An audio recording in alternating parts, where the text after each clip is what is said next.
Let's talk about describing device virtualization technologies, Hypervisor Type 1 and Type 2, virtual machines, and virtual switching.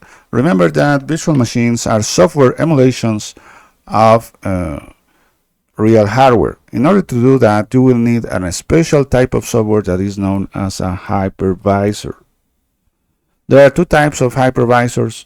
Hypervisor Type 1 will have complete control over your hardware, so that will be the only software that will be running directly over your hardware, and once you install that, you can have your virtual machines running. Each one will be running its own operating system, so you can be running Linux here, or you can be running Windows here.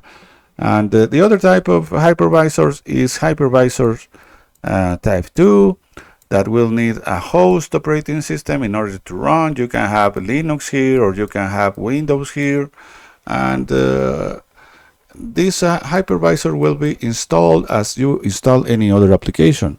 Then you can have your virtual machines.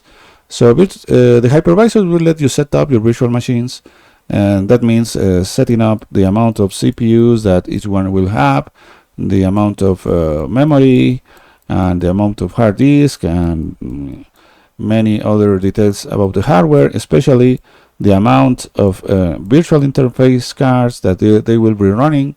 So yet they will need network interface cards in order to communicate with each other and with the outside world. Hypervisors will also let you create them, stop them, restart them, freeze them, clone them, move them, and so on. You can also install another hypervisor above your hypervisor. This is known as the nested hypervisor.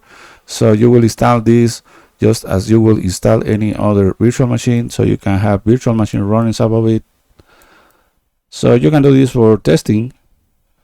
And the hypervisor normally will provide you with very basic network features, but if you want to do some more complex switching, you can install a virtual switch. So you have to install it and configure it, and it will be running above your hypervisor.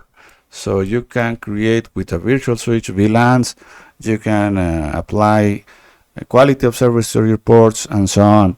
There are several types of virtual switches out there, then provided by vendors like Cisco, or you can choose to use the standard and free open virtual switch.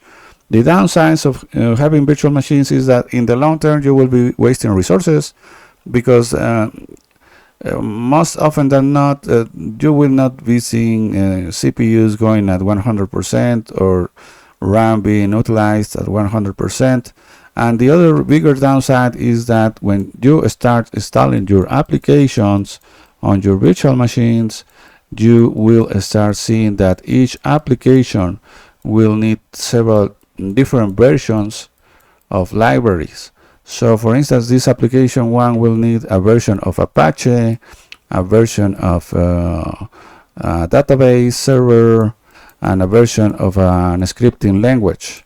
And this other application will need the same software, but using different version of libraries.